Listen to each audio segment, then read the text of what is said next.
Hello दोस्तों, मेरे YouTube channel doctor Sam's biology में आपका स्वागत है। आज हम बात करेंगे ये जो चार टर्म्स है इनके बीच में क्या डिफरेंस है। डोमिनेंस, इनकम्प्लीट डोमिनेंस, कोडोमिनेंस और सुपर डोमिनेंस। तो इनमें क्या डिफरेंस है, पहले हम बात करते हैं डोमिनेंस की। नॉर्मली क्या होता है, जो डाइप्लॉइड ऑर्गेनिज्म होते हैं उनके अंदर क्या होता है, हर एक जीन की क्या होती है, दो कॉपी होती है भाई। Each gene has two copy. और हर एक जीन की नॉर्मली क्या होती है, दो एलील होते हैं। अब यहां पे मैं मान लीजिए एक जीन ले लेता हूं, gene for height in plants. Plants के अंदर जीन फॉर हाइट ले लिया। अब इस जीन फॉर हाइट की दो एलील है, कैपिटल टी है और स्मॉल टी है। कैपिटल टी क्या करती है, टालनेस के लिए, लंबाई के लिए, प्लांट को लंबा करती है ये एलील। और ये क्या है, ड्वार्फनेस। प्लांट अगर ये एलील है तो ये क्या कोज करती है, छोटापन, ड्वार्फनेस कोज करती है। अब यहां पे तीन कंडीशन हो सकती है डाइप्लॉइड ऑर्गेनिज्म में। कैपिटल टी हो सकता है, स्मॉल टी हो सकता है और कैपिटल टी स्मॉल टी। अब ये दोनों, ये और ये क्या है, होमोजाइगस है, मतलब दोनों एलील एक जैसी है। बट ये क्या है, हेटेरोजाइगस है, दोनों एलील अलग है, ये अलग है, कैपिटल टी है, ये स्मॉल टी। अब हेटेरोजाइगस कंडीशन के अंदर, ये हेटेरोजाइगस कंडीशन है, अगर हेटेरोजाइगस कंडीशन के अंदर एक एलील अपने आप को एक्सप्रेस करती है और दूसरी अपने आप को एक्सप्रेस नहीं कर पाती है, तो इस जो एलील एक्सप्रेस करती है इसको बोलेंगे डोमिनेंट एलील।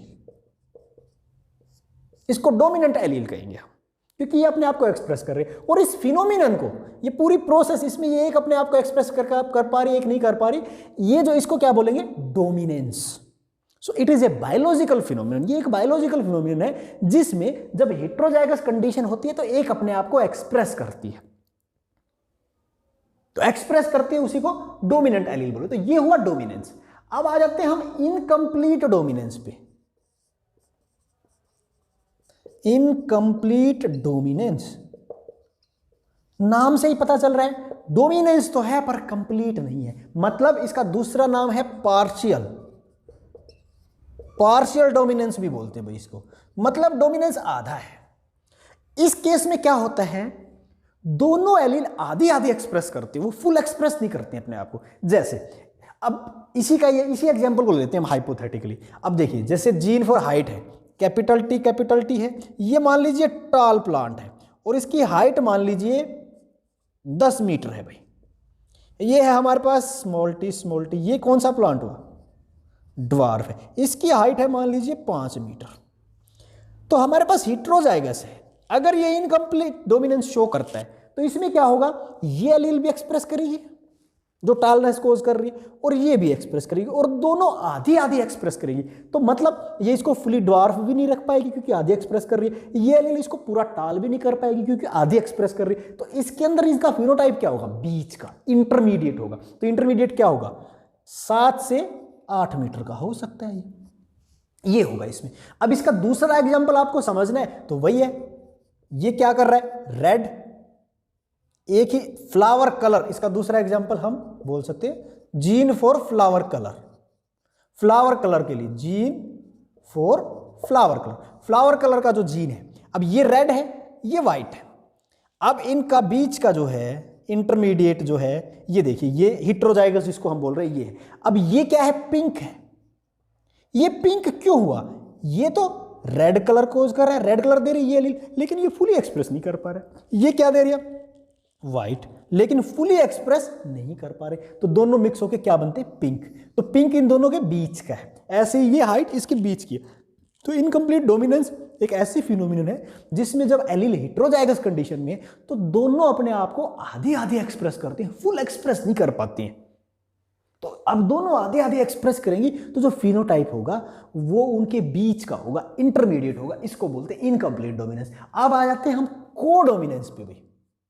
को मीन्स बोथ, मतलब दोनों ही डोमिनेंस करेंगे और वो डोमिनेंस होगा फुली होगा, दोनों एक्सप्रेस करेंगे और फुली एक्सप्रेस करेंगे भाई। हिट्रोजाइगस कंडीशन के अंदर हैं तो दोनों ही अपने आप को एक्सप्रेस करेंगे, फुली करेंगे। जैसे अब यहां पे हम फ्लावर कलर ले लेते हैं। अब फ्लावर कलर में मान लीजिए हमारे पास ये कंडीशन है, तो ये रेड फ्लावर है।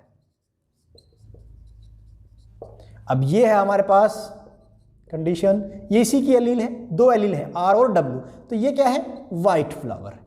अब इनका हिट्रोजाइगस ये बनता है। ये जो हिट्रोजाइगस है, देखिए इनकम्प्लीट डोमिनेंस में तो ये पिंक था, इसी केस में हमने पिंक पढ़ा क्योंकि इनके बीच का होगा। अब यहां पे दोनों एक्सप्रेस कर रहे हैं, तो मान लीजिए ये पेटल है फ्लावर की, ये पेटल है, ये इसकी पेटल है, फ्लावर की पेटल। तो इसमें देखो रेड कलर भी होगा। मान लीजिए ये पेटल क्या है, रेड कलर, इसका व्हाइट है, इसका रेड है, इसका व्हाइट है, इसका रेड है। अब यहां पे देखोगे red colour petal, white colour, red white, red white, दोनों ही अपने आप को एक्सप्रेस कर रहे हैं। रेड कलर पूरा, ये बिल्कुल रेड है तो पूरा अपना कलर दिखा रहा है, व्हाइट भी पूरा अपना कलर दिखा रहा है। तो यहां पे इस केस में हम क्या कहेंगे, कोडोमिनेंस, बोथ डोमिनेंट है, दोनों ही अपना एक्सप्रेस कर रहे हैं, अपने आप को फुली एक्सप्रेस कर रहे हैं। तो ये हुआ कोडोमिनेंस। अब आ जाते हैं सुपर डोमिनेंस। सुपर डोमिनेंस में क्या होता है, जो हिट्रोजाइगस है वो सुपीरियर होता है भाई, किससे, दोनों होमोजाइगस से। हिट्रोजाइगस जो होगा वो दोनों होमोजाइगस से सुपीरियर होगा। इसका एग्जांपल है sickle cell anaemia. Sickle cell anaemia क्या होता है कि रिसेसिव म्यूटेशन से होता है भाई, ये डिजीज है जो रिसेसिव म्यूटेशन से होता है। अब यहां मैं कैपिटल ए लिख रहा हूं, दैट मींस दोनों एलील नॉर्मल है, तो इंडिविजुअल क्या होगा, नॉर्मल होगा भाई, ये नॉर्मल है। अब दूसरा है स्मॉल ए, अब दोनों ही म्यूटेटेड है, डिजीज होगा। क्यों, रिसेसिव म्यूटेशन से हो रहा है, अगर दोनों ही म्यूटेटेड हो गए तो डिजीज हो गया। अब ये देखिए हिट्रोजाइगस यहां पे है, एक इसके पास नॉर्मल है और एक म्यूटेटेड है, तो ये क्या होगा, नॉर्मल, डिजीज नहीं होगा क्योंकि रिसेसिव म्यूटेशन से हो रहा है। अब ये जो एलील है स्मॉल ए एलील, ये जो म्यूटेटेड एलील है, ये एक एडवांटेज देती है दूसरा जिस इंडिविजुअल के अंदर, वो मलेरिया से रेजिस्टेंस होता है भाई, रेजिस्टेंट होता है मलेरिया से। अब देखिए ये नॉर्मल, इसके अंदर ये एलील नहीं है, तो ये क्या होगा, रेजिस्टेंट नहीं होगा। सो नो रेजिस्टेंस, कोई रेजिस्टेंस नहीं है मलेरिया से। अब यहां ये डिजीज है, दोनों कॉपी ही स्मॉल है, तो ये क्या होगा, रेजिस्टेंस शो करेगा। क्यों, क्योंकि यहां पे ये एलील है। अब इसके अंदर देखिए एक एलील स्मॉल ए है, तो इसका मतलब क्या है, ये रेजिस्टेंस शो करेगा। तो रेजिस्टेंस शो करेगा, तो यहां पे देखोगे इसके अंदर डिजीज भी नहीं है और मलेरिया से रेजिस्टेंस भी है, तो ये यहां पे इससे भी बेटर हुआ। इससे बेटर क्यों हुआ, क्योंकि नॉर्मल तो ये भी है, नॉर्मल ये भी है, बट यहां रेजिस्टेंस है मलेरिया से, इसके पास नहीं है। इससे भी बेटर है, इससे बेटर कैसे है, रेजिस्टेंस इस पे भी है, रेजिस्टेंस तो दोनों पे भी, लेकिन इसके अंदर ये डिजीज हो रहा है, यहां डिजीज नहीं हो रहा है, तो ये क्या हुआ, सुपीरियर। किससे, इससे भी सुपीरियर है और इससे भी। इस कंडीशन को बोलते हैं सुपर डोमिनेंस। तो ये चार टर्म है, डोमिनेंस, हिट्रोजाइगस कंडीशन है, एक अपने आप को एक्सप्रेस कर रहा है, डोमिनेंस है। हिट्रोजाइगस कंडीशन है, दोनों ही अपने आप को आधा आधा एक्सप्रेस कर रहे हैं, इनकम्प्लीट डोमिनेंस है। कोडोमिनेंस हिट्रोजाइगस कंडीशन है, लेकिन दोनों अपने आप को फुली एक्सप्रेस कर रहे हैं, कोडोमिनेंस, को मींस बोथ। सुपर डोमिनेंस, इस केस में क्या होता है, हिट्रोजाइगस है वो दोनों होमोजाइगस से सुपीरियर होता है। ये सिकल सेल एनीमिया का केस हमने लिया। तो ये डिफरेंस है इन चारों टर्म्स में, डोमिनेंस, इनकम्प्लीट डोमिनेंस, कोडोमिनेंस और सुपर डोमिनेंस।